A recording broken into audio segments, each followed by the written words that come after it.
প্রাচীনকাল থেকেই আমাদের ঋষিমণি বা গুণী জ্ঞানীজন বলে এসছেন, যা কিছু জঙ্গল তাহাই মঙ্গল। কথা কেন বলে এসছেন? কারণ জঙ্গলে অনেক রকমের ওষুধি গাছ, লতাপাতা, গুল্ম জন্মায় এবং যা দিয়ে ভেষজ চিকিৎসা, কবিরাজি চিকিৎসা করা হয়ে থাকে। যারা হেকিম আছেন বা আগেকালে যখন বিজ্ঞান তৈরি হয়নি, বিজ্ঞানের ছোঁয়া আমাদের এসে লাগেনি, তখন কিন্তু এই ওষুধি লতাপাতা গাছগাছালি দিয়েই কিন্তু বড় বড় চিকিৎসা করা হতো এবং এই কবিরাজি চিকিৎসার মাধ্যমেই কিন্তু সবাই সুস্থ হয়ে যেতেন। এখন কবিরাজি চিকিৎসা, হেকিমি চিকিৎসা অতটা নেই, তবে লতাপাতা গাছগাছালি এখনও কিন্তু রয়ে গেছে। সৃষ্টিকর্তা এই পৃথিবীটা সাজিয়েছেন সুন্দর করে। এখানে মানব কল্যাণ, পশু পাখির কল্যাণ, জীব ও বৈচিত্র্যের কল্যাণে যা কিছু প্রয়োজন সব কিছু আছেন এখানে। আমাদের এই ধরায় এমন কিছু নেই যা আমরা প্রয়োজনে পাবো না, সবই আছে। শুধু একটু চোখ কান খোলা রাখলেই কিন্তু আমরা সব কিছু পেয়ে যেতে পারি। আমাদের আজকের রেসিপি মিষ্টি আলু শাক ভাজি। মিষ্টি আলু শাকে আছে ভীষণ স্বাস্থ্য উপকারিতা। মিষ্টি আলু শাকে রয়েছে ফাইবার। মিষ্টি আলু শাক ত্বক উজ্জ্বল করে। মিষ্টি আলু শাক রোগ প্রতিরোধ ক্ষমতা বৃদ্ধি করে। আপনার যদি কোষ্ঠকাঠিন্য থাকে তাহলে কিন্তু মিষ্টি আলু শাক খেতে পারেন। মিষ্টি আলু শাক পেশি গঠনে সাহায্য করে। মিষ্টি আলু শাক দৃষ্টিশক্তি ভালো রাখে। মিষ্টি আলু শাক ক্যান্সার প্রতিরোধক। মিষ্টি আলুতে আছে আরও অনেক রকম স্বাস্থ্য উপকারিতা।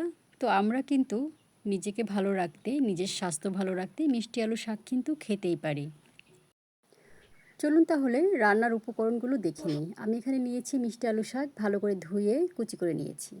এখানে নিয়েছি মরিচ, এখানে নিয়েছি রসুন কুচি, এখানে নিয়েছি পেঁয়াজ কুচি।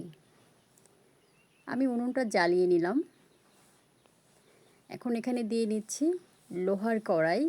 লোহার কড়াইতে আমি সামান্য তেল মেখে নিয়েছি। মিষ্টি আলু শাকে যেহেতু পানি দিব না, যেন লেগে না যায়। কড়াই গরম হয়ে যাওয়ার পরে আমি এখানে দিয়ে নিয়েছি মিষ্টি আলু শাকগুলো। এরপরে দিয়ে নিচ্ছি লবণ পরিমাণ মতন। এখন এখানে দিয়ে নিচ্ছি রসুন কুচি।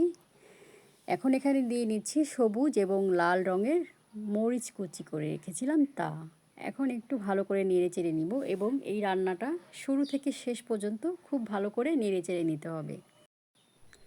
মিষ্টি আলু শাক খুব ভালো একটি সবজি। আপনি খুব সহজে যদি মিষ্টি আলু শাক পেতে চান তাহলে অবশ্যই বাড়ির আঙিনায়, ছাদে বা বারান্দাতে আপনি মিষ্টি আলু শাক রোপণ করতে পারেন। খুবই সহজে মিষ্টি আলু শাক হয়ে যায়, কোনো ঝামেলা লাগে না, অত সারও লাগে না, কোনো কিছুই বেশি লাগে না এবং এই গাছটির বৃদ্ধি অনেক বেশি। তো আপনি কিন্তু সহজে মিষ্টি আলু শাক রোপণ করতে পারেন এবং সবজি হিসেবে খেতে পারেন।